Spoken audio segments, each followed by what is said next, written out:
right, so AP Classroom 1.2 to 1.4. But the assignment in AP Classroom that you have assigned to you is named what this is named, okay? So you should be able to find it that way, but if you're going to look at your own stuff, that's what it's going with. This is going on page 21, okay? So if you recall, and we can watch it at the end if we need to, but we watched a video last year about limits. Remember the ninja going to get the pizzas? Remember that? We're heading to the refrigerator to get our pizza. Maybe the pizza's there. Maybe a pizza-eating ninja or something like that had stolen it. Either way, we're still heading to the refrigerator. Maybe the pizza's there. Maybe it's not. That's what a limit is. A limit's not about where you end up and what's going on there. It's about what you are approaching, right? What we're approaching, what we're getting closer to.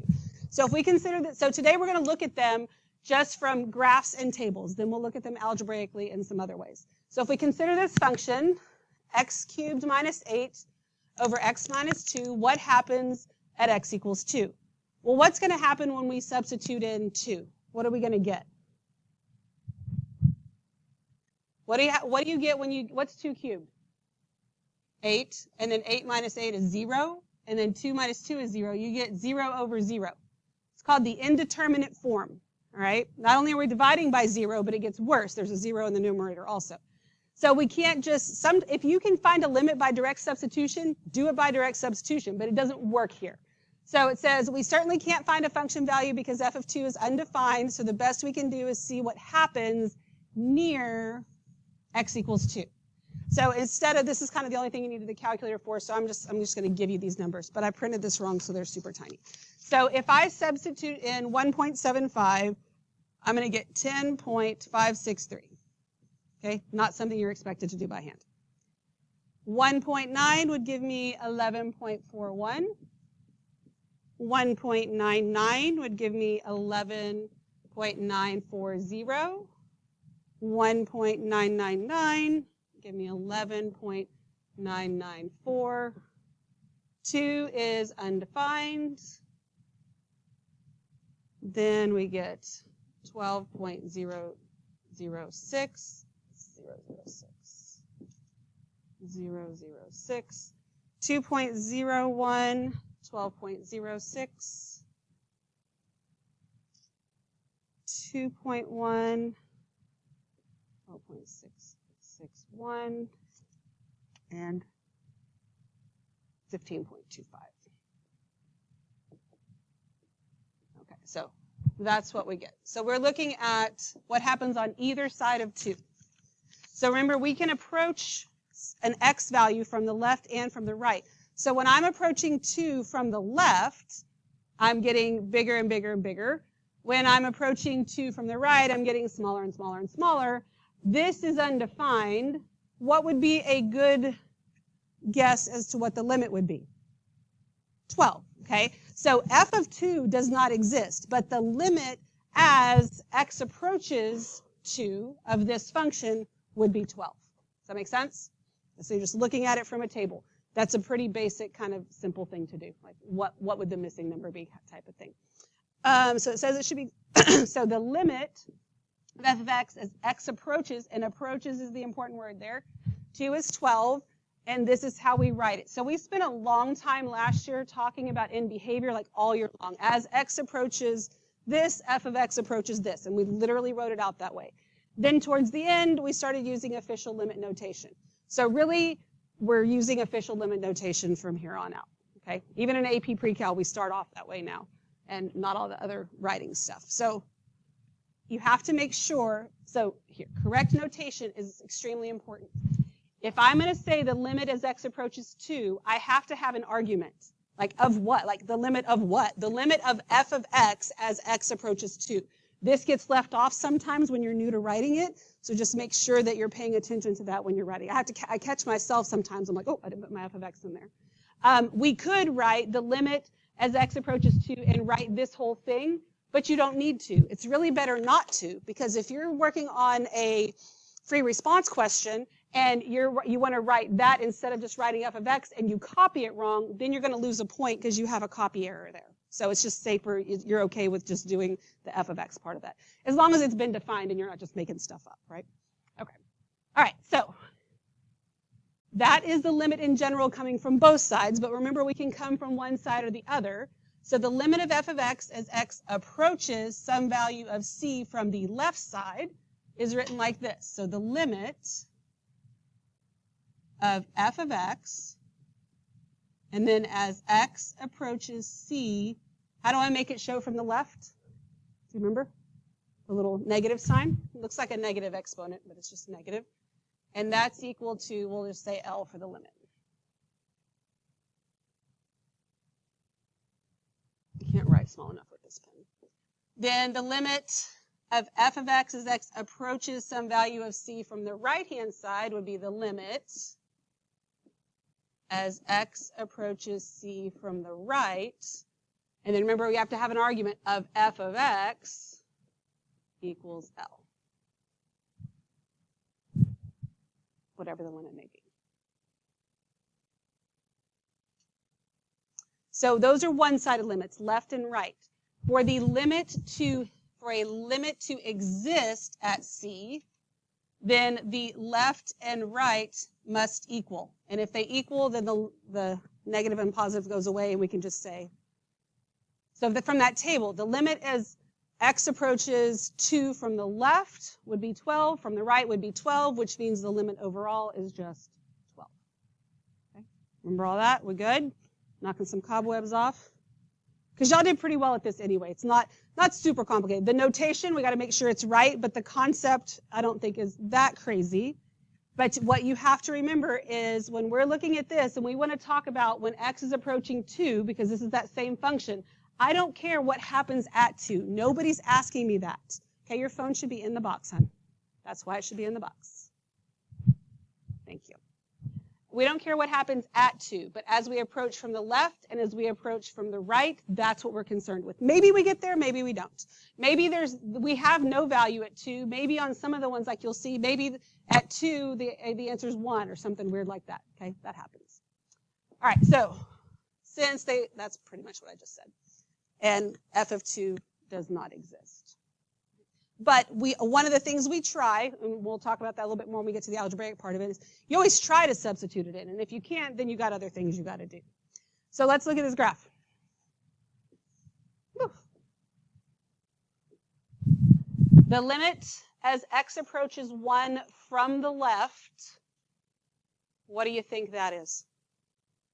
If I approach 1, and the one I'm approaching, we're talking x values, right? We're using the domain. As x approaches 1 from the left, what's the limit of the function? 1. We're approaching 1. As I approach 1 from the right, remember I'm not going to the right, I'm going from the right. As I approach from the right, what's my limit? 2. Okay. So what do you think the limit of f of x as x approaches 1 is? Does it exist? No. What would have to happen in order for it to exist? They'd have to be equal to each other, right? And they're not. So my answer is D and E. Now here's where we have to be careful.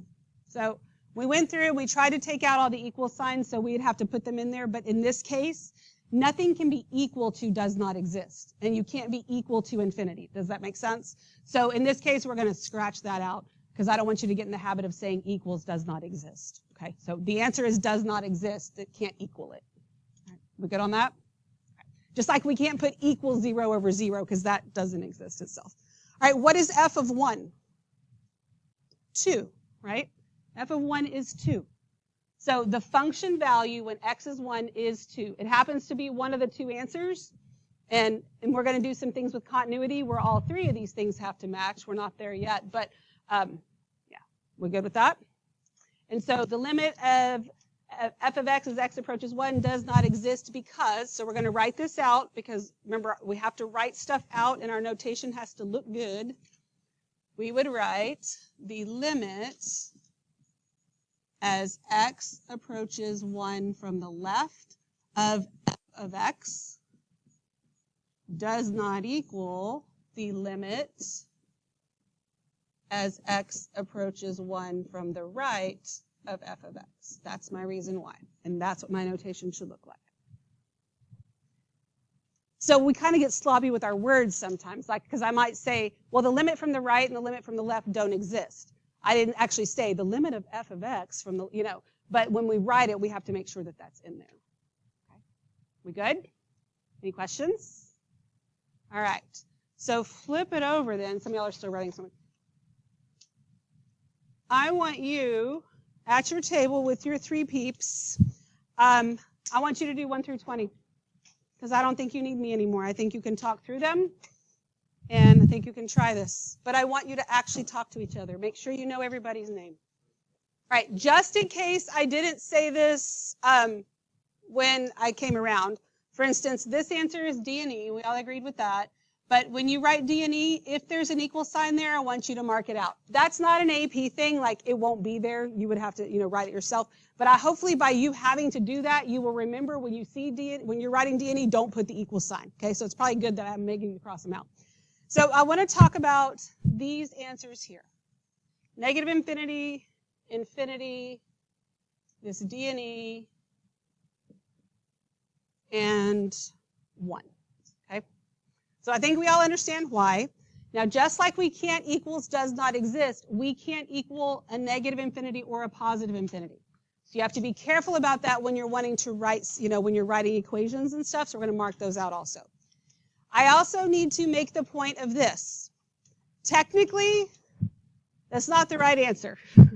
Technically, the answer to this, as x approaches -2 from the left, this is one of those things that I have, and if you had found, I know you were looking at your notes, you might have even seen it, where one of the times that limits don't exist is when you have an asymptote and you're going to infinity. But then there's a little caveat to that, because the answer technically is, it does not exist, it decreases without bound. And this way, it does not exist, it increases without bound. But because that would be nonsense to have to write all the time, it's acceptable to write this. But again, that's why you can't put the equal sign. Does that make sense? So when it is negative infinity, you need to be thinking, because sometimes it's important for us to know what's happening with the function, is that that means it's decreasing without bound, or it's increasing without bound, so that you know what it looks like. Does that make sense to you? Okay, good. All right. Then I think everything else, I kind of talked y'all through. Y'all did great on that. So I have one other piece of paper for you, and it's just 2. A lot of times I'll have on you with your notes the what would this look like on an AP exam. So these are 2 release questions from an AP exam, multiple choice. So I'm going to give you a second to work through these together, and then we'll talk about them. And what I will do also is I will go through at the end of the day, and I will finish this video, and I'll explain these and explain as I go through this. That way, if you need to maybe go back and watch that part so you can understand why the answers are what they are, you can go check yourself. Okay. Oh, I didn't give y'all any, and then I gave you too many, so what happened there? Okay, so I'll give you a couple of minutes on these. There was not everybody agreed on this answer, so let's look at this. So the figure above shows the graph of function f. Which of the following statements are true? So I want to know what's true. So this says basically the limit from the left is the same as the limit from the right when x approaches 2. Well, when x approaches 2 from the left is different than when x approaches 2 from the right, so I don't like that one. Okay? Then same thing for 6. As we approach 6, from the left and from the right, is the limit the same? Yes, the limit from the left and the right, this actually equals -1, right, if I had to find it. So I like this one. We're going to keep this one. Then the limit as x approaches 6, so it exists and it's -1, equals f of 6. So that would mean that -1 equals, what is f of 6? -3. Do we agree with that? No, we do not, so the answer is A. Make sense? Okay. Because I know this kind of tripped some of you up. Remember, it doesn't matter if we actually get there. It's where we are headed, what we are approaching. Okay?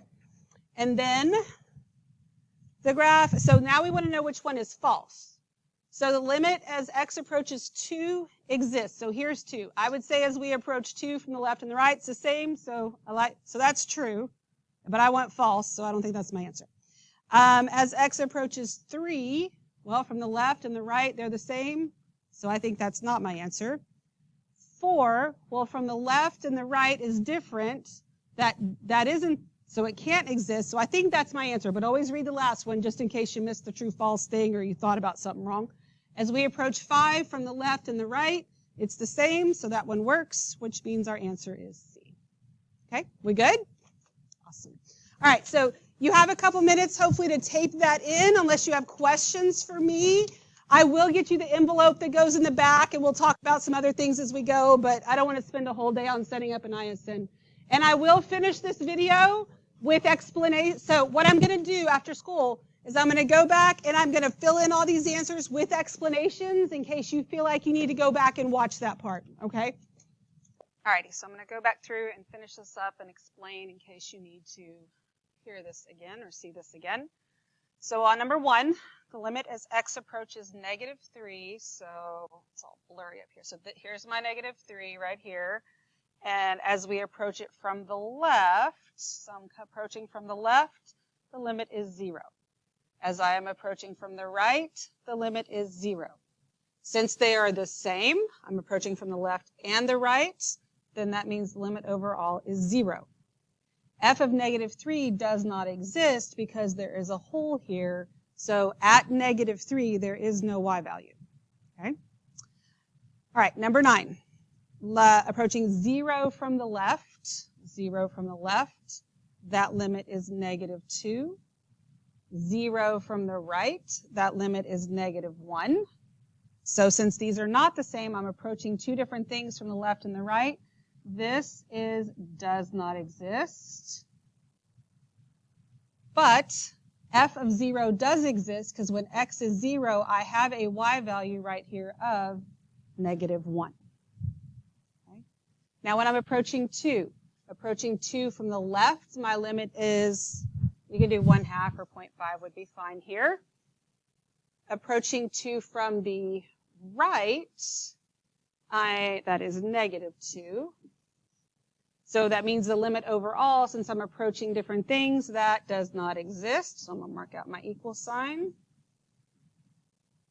Then f of 2, so at 2, my function value is 1.5 would be acceptable, 3/2 would be acceptable, 1.5 is not acceptable because we're not cooking.